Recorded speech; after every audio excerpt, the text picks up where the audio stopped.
বন্ধুরা, পুঁই শাক দিয়ে এমন মজার ভর্তা কি আগে কখনো খেয়েছেন? টপে চিংড়ি মাছ মাখিয়ে একদম রসে টইটম্বর 1 চামচ নিলে পুরো ভাত শেষ হয়ে যাবে। কিভাবে বানালাম পুরো ভিডিও দেখতেই থাকো। একটা লাইক দিয়ে মুখে রুচি ফিরে আসবে। যখন আমাদের মুখে রুচি থাকবে না, এরকম একটা রেসিপি নিয়ে ভাত খেলে কিন্তু এক থালা ভাত নিমিষে শেষ হয়ে যাবে। আসসালামু আলাইকুম বন্ধুরা, কেমন আছেন? আশা করি যে যেখানে আছেন সবাই অনেক বেশি ভালো আছেন। আলহামদুলিল্লাহ, আমিও ভালো আছি। আজকে নতুন একটা রেসিপি শেয়ার করব, সেটার জন্য একটা লাইক দিয়ে সম্পূর্ণ ভিডিওটা দেখতে থাকো। ভিডিওটা স্কিপ করবে না, স্কিপ করলে বুঝতে পারবে না আমি কিভাবে সহজ রেসিপিটা বানিয়েছি। সেটার জন্য দেখতে পারতেছো আমি এখানে নিয়ে নিয়েছি অনেকগুলো পুঁইশাক। পুঁইশাকের পাতাগুলো দেখতে খুব সুন্দর, দেখতে পারতেছে। এক কাঠে পুঁইশাক এনেছিল, সেখান থেকে আমি কয়েকটা পাতা রেখেছি সুস্বাদু এই রেসিপিটা তোমাদের জন্য শেয়ার করার জন্য। পুঁইশাকের বিভিন্ন রকম রেসিপি কিন্তু আমার চ্যানেলে আছে, তোমরা চাইলে ঘুরে আসতে পারো। এই পুঁইশাকগুলো আমি সুন্দর করে কেটে নিব বন্ধুরা। আর প্লিজ প্লিজ বন্ধুরা, আমার চ্যানেলে যদি নতুন বন্ধু হয়ে থাকো, আমার চ্যানেলটিকে আমাকে ভালোবেসে সাবস্ক্রাইব করে দেওয়ার অনুরোধ রইল। পাশে থাকা বেল বাটনটি অন করে দাও, যেন আমি ভিডিও দেওয়ার সাথে সাথে নোটিফিকেশনটা সবার আগে তোমাদের মাঝে পৌঁছে যায়। নতুন বন্ধু পুরাতন বন্ধু সবার জন্য অনেক অনেক বেশি ভালোবাসা।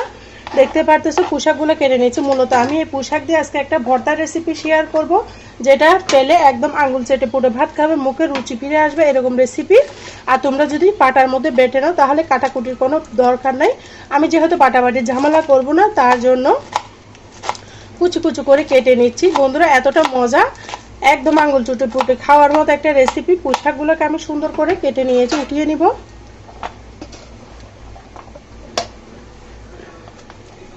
দেখো বন্ধুরা, কতটা সুন্দর করে আমি কেটে নিয়েছি। পোশাকগুলো কেটেটা আমি এক সাইডে রেখে দেব। তারপর আমি এখানে নিয়ে নিয়েছি 2টা পেঁয়াজ। যেহেতু আমার অল্প পোশাক, সেজন্য আমি 2টা নিয়েছি। তোমরা চাইলে আরো বেশি করে নিতে পারো। ভর্তার মধ্যে পেঁয়াজ যতটা বেশি দিবে তত খেতে বেশি ভালো লাগবে বন্ধুরা। তোমরা হয়তো কম বেশি সবাই জানো, যারা জানো না তাদের উদ্দেশ্য বললাম।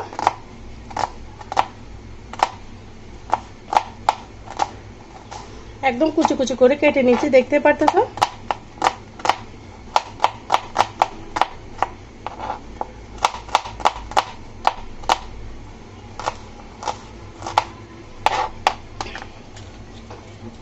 তারপর নিব এখানে আমি বড় সাইজের 3 কোয়া রসুন।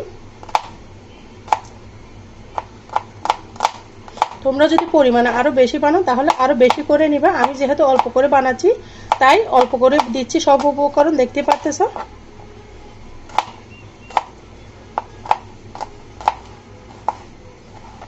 বন্ধুরা, সবগুলো দেখো উপকরণ আমি কেটে নিয়েছি। এই পর্যায়ে কিচেনে চলে যাব। দেখো বন্ধুরা, এখানে আমি আগে থেকে একটা প্যান বসিয়ে দিয়েছি, দিয়ে দিচ্ছি পরিমাণ মতো রান্নার রেগুলার সয়াবিন তেল। দেখো বন্ধুরা, তেলটা যখন গরম হয়ে যাবে তখনই আমি দিয়ে দিব শুকনা মরিচ। দেখো বন্ধুরা, শুকনা মরিচগুলোকে এমনভাবে ভেজে নিতে হবে যেন ভিতরের বিচি সহ সিদ্ধ হয়ে যায়। তারপর এখানে আমি অ্যাড করে দেব 3-4টা কাঁচামরিচ। কাঁচামরিচটাকে আমি এখানে সাইড থেকে একটু ভেঙে দিচ্ছি যেন ফুটে গায়ে না আসে, সেই জন্য দিয়ে সুন্দর করে ভেজে নিব। শুকনা মরিচের কিন্তু একটা সুন্দর ফ্লেভার বের হয়েছে।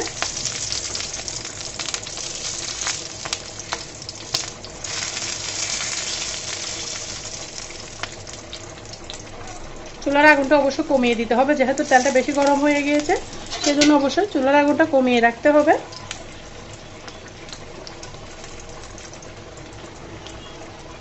দেখো বন্ধুরা, আমি এগুলো উঠিয়ে নেব। এই পর্যায়ে আমার শুকনা মরিচ আর কাঁচা মরিচ কিন্তু ভাজা হয়ে গিয়েছে, দেখে হয়তো বুঝতে পারতেছো।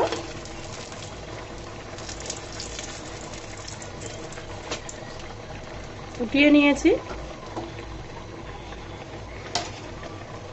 এই পর্যায়ে দিয়ে দেব কেটে রাখা পেঁয়াজ আর রসুনগুলা।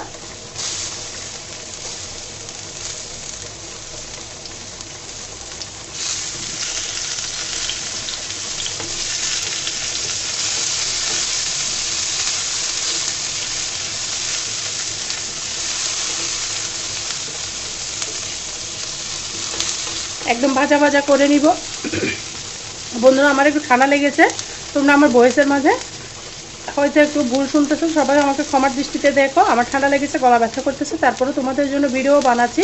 অনেক কষ্ট করে। আর ভিডিও দেখতে দেখতে যারা এতটুকু এসে গিয়েছো, একটা লাইক দিতে ভুলে গিয়েছো, প্লিজ প্লিজ বন্ধুরা একটা লাইক দিয়ে ভিডিওটা আমার সাথে কন্টিনিউ করার অনুরোধ রইল। আর প্লিজ প্লিজ বন্ধুরা আমার চ্যানেলে যদি নতুন বন্ধু হয়ে থাকো, আমার চ্যানেলটাকে আমাকে ভালোবেসে সাবস্ক্রাইব করে দেওয়ার অনুরোধ রইল। দেখো বন্ধুরা, পেঁয়াজগুলোকে আমি হালকা করে ভেজে নিয়েছি। এই পর্যায়ে আমি উঠিয়ে নিব। এভাবে ভেজে পেঁয়াজ ভাজা করে ভর্তা বানালে কিন্তু ভর্তাটা দীর্ঘক্ষণ ভালো থাকে বন্ধুরা। তোমরা চাইলে এই পদ্ধতিটা করতে পারো। এই পর্যায়ে আমি দিয়ে দিব এখানে কেটে রাখা পুঁই শাকগুলো। এখানে আমি আরেকটা উপকরণ দিব, যেটা দিয়ে ভর্তার অনেক বেশি মজা হবে। পুঁই শাকগুলোকে সুন্দর করে আমি ভেজে নিব।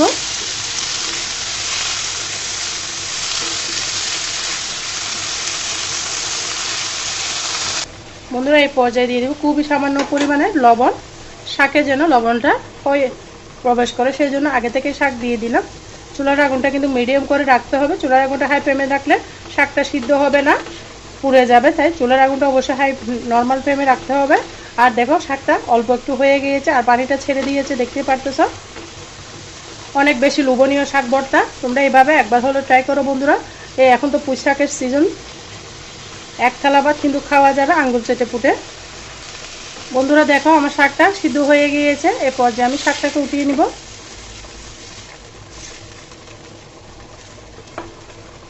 দেখো বন্ধুরা, শাকটাকে আমি উঠিয়ে নিলাম। এখানে সামান্য পরিমাণে তেলটা দিয়ে দিব।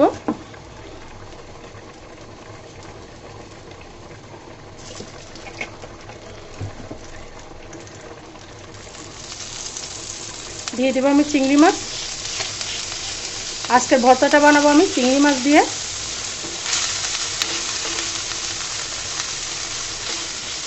চিংড়ি মাছটা আমি তেলের মধ্যে ফ্রাই করে নেব। এগুলো ছোটো চিংড়ি, তোমরা চাইলে শুটকি দিয়ে বানাতে পারো বা বড় চিংড়ি দিয়েও বানাতে পারো, অনেক মজা হয় বন্ধুরা। এভাবে ছোটো চিংড়ি দিয়ে ভর্তাটা বানিয়ে দেখবে, খেতে কিন্তু দুর্দান্ত লাগে। বন্ধুরা দিয়ে দেবো খুবই সামান্য পরিমাণে হলুদের গুঁড়া, যেন চিংড়ি মাছ একটু কালার আসে, সেই জন্য সাদা সাদা হয়ে থাকলে ভালো লাগবে না। দিয়ে আমি ভালো মতো নাড়াচাড়া করে চিংড়ি মাছটাকে ভাজা করে নিব। চিংড়ি মাছ হতে বেশিক্ষণ টাইম লাগে না।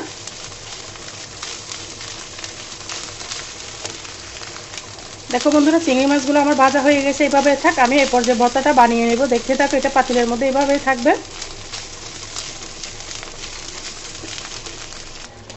নিয়ে নিয়েছি বাটনা। বাটনার মধ্যে দিয়ে দিলাম শুকনো মরিচ আর কাঁচা মরিচ একসাথে ভেজে রেখেছি, সেটা দিয়ে দিচ্ছি। এটা আমি হাত দিয়ে ডলে নিচ্ছি। আমার সাথে মনে হয় মরিচটা হাত দিয়ে ডলে নিলে বেশি মিশ হয়ে যায়।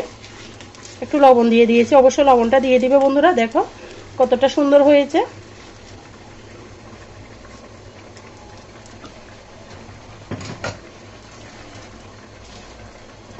এ পর্যায়ে দিয়ে দিব আমি পেঁয়াজ রসুনগুলো। পেঁয়াজ রসুনগুলো দিয়ে আমি বাটনার সাহায্যে বেটে নিব। তোমরা চাইলে শিলপাটার মধ্যে বেটে নিতে পারো বা ব্লেন্ডার করে নিতে পারো।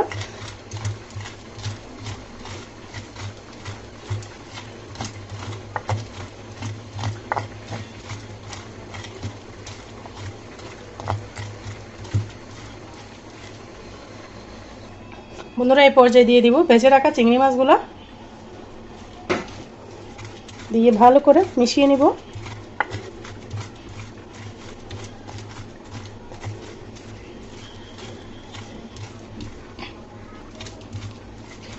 দেখো বন্ধুরা, আমি মিশিয়ে নিয়েছি। এই পর্যায়ে আমি দিয়ে দেব পুঁই শাকগুলা, দিয়ে বাটনা দিয়ে সুন্দর করে মিশিয়ে নিব। অনেক মজা বন্ধুরা। পুঁই শাক তো রান্না খেতে খেতে যখনই অভুক্তি চলে আসবে তখনই এইভাবে পুঁই শাকের এই ভর্তাটা বানিয়ে নাও, খেতে কিন্তু অসাধারণ লাগবে। একদম আঙুল চুটোপুটে খাওয়ার মতো একটা ভর্তা বলতে পারো। যারা যারা ভর্তা লাভার আছে তারা এভাবে পুঁই শাকের এই ভর্তাটা বানিয়ে নাও।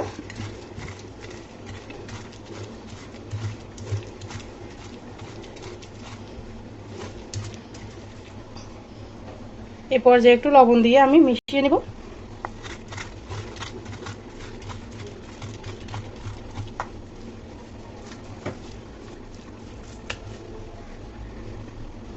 দিয়ে দিচ্ছি পরিমাণ মতো সরিষার তেল, দিয়ে মেখে দিব।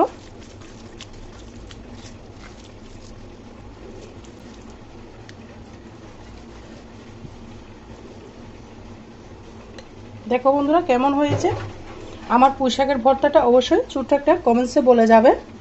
এক ফালি লেবু থাকলে সাথে তো আর কোনো কথাই নেই। তোমরা যারা ভর্তা লাভার তাদের জন্য আজকের আমার সহজ রেসিপিটা। আশা করি তোমাদের অনেক বেশি ভালো লেগেছে। ভালো লাগলে লাইক কমেন্ট শেয়ার করতে ভুলবে না।